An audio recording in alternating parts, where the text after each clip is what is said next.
seorang syekh yang berusia 60 tahun dikaruniai anak pertamanya. Ia pun memikirkan masa depan anaknya dan berkata, "Aku sudah tua, begitu juga istriku. Lalu siapa yang akan merawat anakku setelah aku wafat?" Pada suatu malam hujan turun sangat lama dan semua rumah di daerah itu terbuat dari bata tanah liat.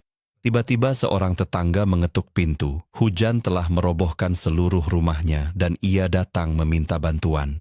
Syekh itu mengeluarkan sekantong uang dan memberikannya setengah kepada tetangganya, lalu mengembalikan sisanya ke tempat semula. Bersama tetangga itu ada seorang kerabatnya.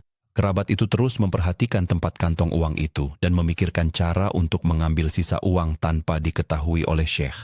Kemudian, ia dengan cepat menemukan rencana dan berkata dalam hati, "Aku akan membawa anak kecil itu keluar rumah. Jika sang ibu mendengar tangisnya, ia pasti akan keluar untuk mengambilnya. Lalu aku masuk dan membunuh ayahnya serta mencuri uang itu." Tak lama kemudian, ia melakukan apa yang direncanakannya dan membawa anak itu keluar rumah. Ketika hujan semakin deras, sang ibu mendengar tangisan anaknya di luar rumah, lalu berkata kepada suaminya, "Anakku menangis di luar rumah, bagaimana dia bisa keluar padahal masih kecil?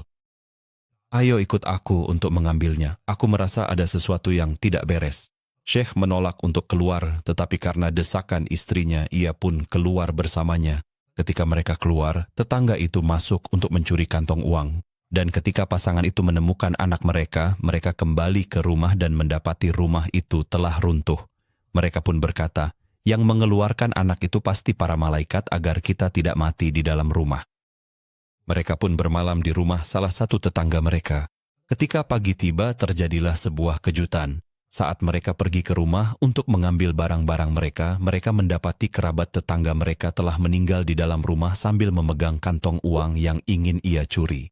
Salah seorang tetangga berkata kepada Syekh, "Kamu telah menghibur tetanggamu dan mengulurkan tangan membantunya. Semoga Tuhan menghiburmu dan membalas dendam kepada mereka yang merencanakan dan berbuat jahat." Sejak saat itu, sang Syekh tidak lagi mengkhawatirkan putranya.